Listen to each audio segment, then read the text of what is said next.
आज हम लोग बहुत दिन बाद एक ड्राइंग की वीडियो डाल रहे हैं। इसके लिए मतलब मेन रीज़न ये है कि आपका ड्राइंग का जो सिलेबस है ना वो लगभग 90% तक आपका कवर है।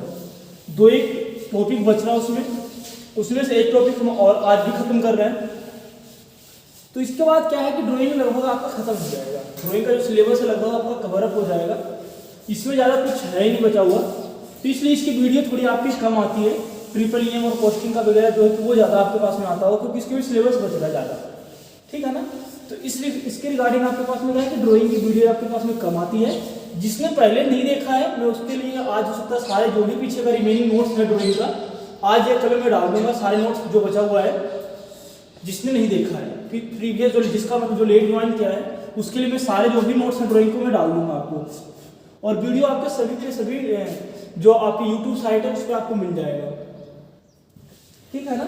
और इसमें एक जो टॉपिक है इसका जो वो टॉपिक जब आप कॉलेज में आएगा तभी वो क्लियर हो पाएगा, क्योंकि किसी का टॉप व्यू, फ्रंट व्यू और साइड व्यू बनाना है और वो हम ऐसे नहीं बना सकते कि जब हम सामने होंगे तभी उसको बना सकते हैं, अदरवाइज पॉसिबल हमारे लिए वो नहीं है, ठीक है ना। तो दो एक बातें हैं। अभी हम लोग जितना सिलेबस कवर अप करके चल रहे हैं, जितना हम लोगों ने सिलेबस कवर अप किया है उससे आप पेपर में 100 में से 70 100 आउट ऑफ 70 to 80 मतलब 70 to 80% क्वेश्चन हम लोग आएगा तो हम उसमें से कवर अप कर देंगे। अगर हम कॉलेज में आकर के उस क्वेश्चन को देखते हैं तो 20 नंबर का एक क्वेश्चन वहां से वो होता है, तब जाकर आपका 100 to 100 कवर अप आपका हो पाएगा, ठीक है ना। तो अब हम क्या करेंगे, आज एक क्वेश्चन देखते हैं ड्राइंग का। इसमें क्वेश्चन है सबसे लास्ट पैनल का क्वेश्चन है, इसके बाद थोड़ा सा थ्योरी का पार्ट बच जाएगा, वो किसी दिन एक दो वीडियो में आपके पास में क्या हो जाएगा, वो खत्म हो जाएगा आपका। तो आज हम क्या देखते हैं, क्वेश्चन आपके पास में draw the wiring diagram, draw the wiring diagram starting from energy meter, starting from energy meter,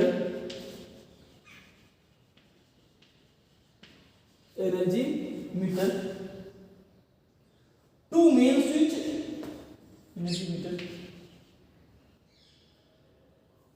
energy meter to main switch with HRC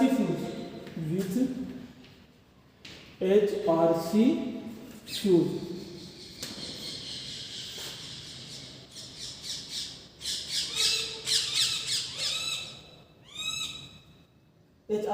ठीक है।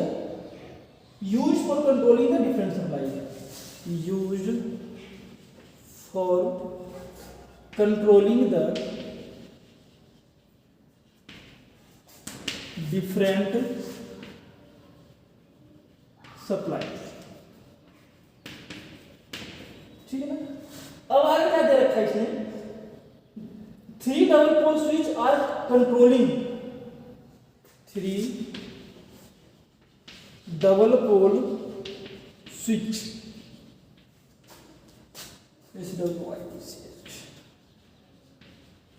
Are controlling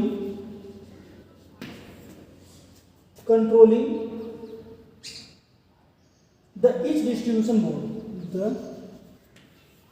each distribution board,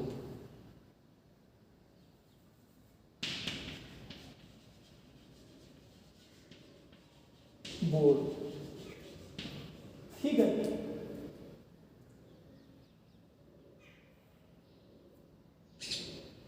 उसका क्या कर रहा है, one distribution board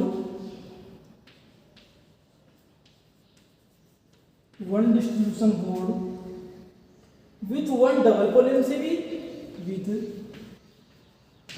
one double pole MCB, unit 3 ampere rating, unit 30 ampere rating,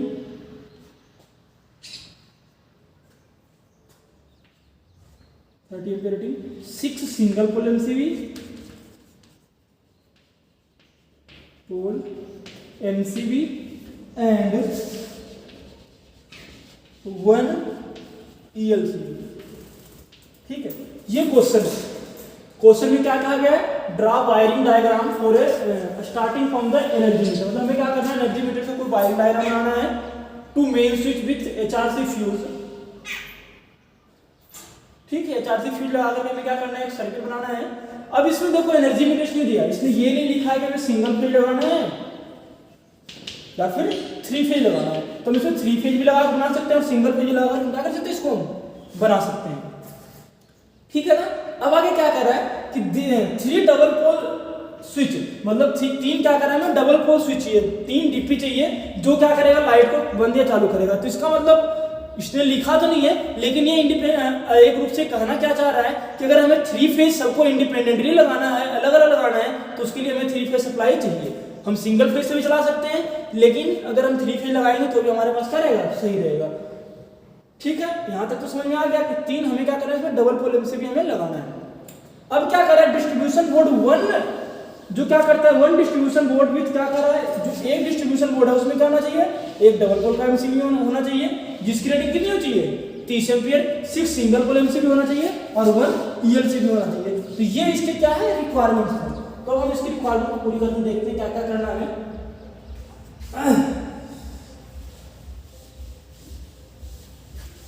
और इसमें इसने जनरेटर का सप्लाई नहीं मांगा है, लेकिन अगर हम चाहें तो क्या कर सकते हैं, तो बनाएंगे तो जनरेटर का सप्लाई कनेक्शन इसको हम दे ही देंगे साथ में। ठीक है ना। तो हम बना देते हैं कंप्लीट डायग्राम इसका। कैसे कैसे आएगा, तो सबसे पहले हमारे पास में क्या आना चाहिए,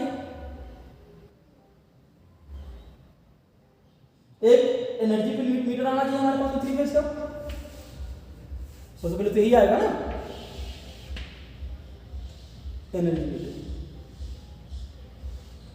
1 2 3 4 आर बाई बी और एन, यहां से आउट ऐसे निकल जाएगा, N B R by N B by R. ठीक है ना। अब हम क्या करेंगे, यहां पे लगाएंगे हम टीपीआईसी स्विच लगाना पड़ेगा हमें, ट्रिपल पोल आयरन कोलाट स्विच हम लगाएंगे सबसे पहले, क्योंकि 3 फेज का अगर एनर्जी मीटर ले रहे हैं तो हमें टीपीआईसी स्विच चाहिए। ठीक है, एक न्यूट्रल में, तो न्यूट्रल में लेना पड़ेगा, ये बन गया आपका टीपीआईसी स्विच। अब यहां सप्लाई कहां पे आएगा, यहां पे आना शुरू हो जाएगा, 1 2 3 और ये न्यूट्रल आपके पास में आएगा। ये गलत है, ये थोड़ा सा मिस्टेक हो गया है, क्या मिस्टेक हो गया है, हम करते हैं इसको ठीक। यहाँ पे डायरेक्ट जुड़ गया, ये डायरेक्ट होता नहीं एक्चुअली में, ये अगर हम डायरेक्ट जोड़ देंगे तो हमारे पास क्या बच जाएगा। अब यहाँ पे क्या होता है, यहाँ पे इस प्रकार का कटलिंग होता है, इस प्रकार का, ये इसने पहले बनाया हुआ देखा भी होगा। वो वाला हमें क्या करना है, टीपीआईसी बनाना है। ठीक है। अब हम आगे क्या करेंगे, एक हम जनरेटर के लिए चाहे तो इसमें बना सकते हैं, नहीं चाहे तो कोई जरूरत है नहीं। अगर हम चाहें तो जनरेटर बना सकते हैं, नहीं चाहिए तो हमें नहीं चाहिए। फिर भी अगर हम चाहें तो लगा सकते हैं जनरेटर के लिए, कोई दिक्कत नहीं है। चलो बना ही देते हैं एक जनरेटर के लिए भी। तो जनरेटर के लिए इसको मैं रफ कर रहा हूँ क्योंकि हमारे पास तो सप्लाई आ गया एनर्जी मीटर से। अब हम जनरेटर वाला एक और बना रहे हैं। ये हो गया आपके पास में सप्लाई के लिए, एसी सप्लाई के लिए। एक और हम ऐसा बना रहे हैं किसके लिए, जनरेटर के लिए। ठीक है। अब हम यहाँ जनरेटर लगाएंगे।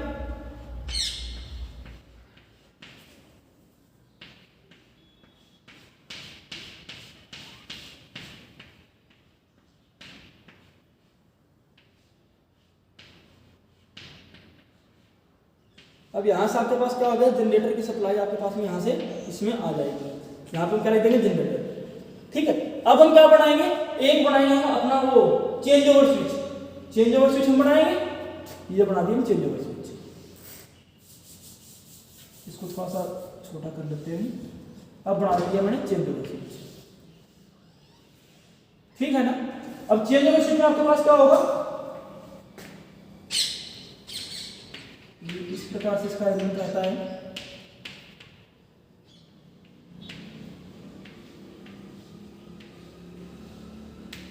बीच में एक हैंडल सा लगा होता है ये,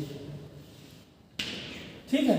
ऊपर से ये इस प्रकार से डॉटेड लाइन है, ताकि अगर हम इस हैंडल को ऊपर करें तो क्या हो जाए, ये चेंज ओवर आकर कनेक्शन ऊपर में चला जाए, और नीचे करें तो नीचे रह जाए। अब हम क्या करेंगे, ये जो सप्लाई का सिस्टम है, वायर है, ये क्या करेंगे, इसका नीचे वाला में जोड़ देंगे और ऊपर वाला इधर से क्या करेंगे, ये सारे हम ऊपर से ला करके इसमें हम जोड़ देंगे।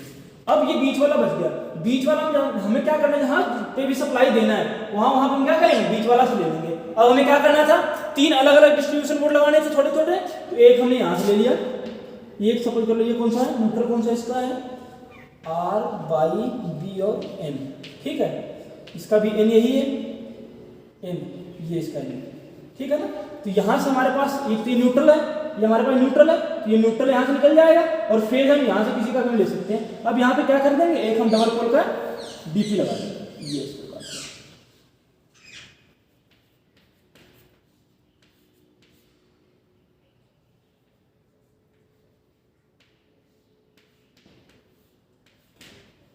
इस प्रकार से DP लग गया इसका।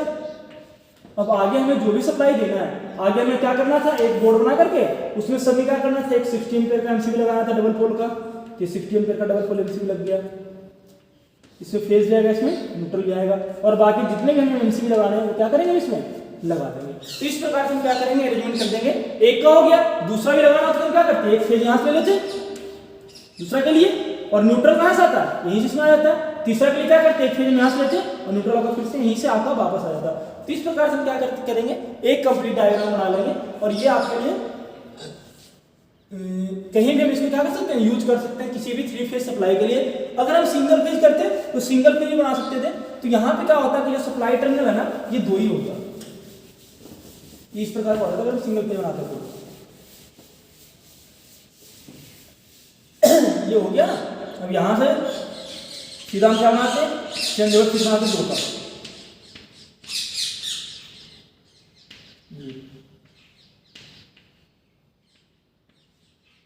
ये हैंडल है। अब यहां से आपके पास क्या हो जाएगा, जो सप्लाई हम आगे भेजेंगे मुश्किल हो जाएगा। इसमें क्या हो जाएगा, आपका जब जनरेटर का सप्लाई आ जाएगा 2 फेज का, और ये यहां से आपके लाइट की सप्लाई आ जाएगी। आगे हमें जितने भी डिस्ट्रीब्यूशन बोर्ड लगाना छोटे छोटे वो क्या कर सकते हैं, इसमें ऐड कर सकते हैं। तो ये आपको इस पैनल वाला जो था टॉपिक, जो यूनिट आपकी चौथी चल रही थी, उसका तीसरी यूनिट जो भी थी, उसका सबसे लास्ट टॉपिक यही था। अब इसमें कोई भी टॉपिक आपका बचता नहीं है, कोई भी आपके पास ऐसा क्वेश्चन है नहीं कि जो हम आपसे इसे कवर अप नहीं कर सकते। और इसमें से इस प्रकार का एक क्वेश्चन 20 से 25 मार्क्स का जरूर आएगा आपका फाइनल क्वेश्चन।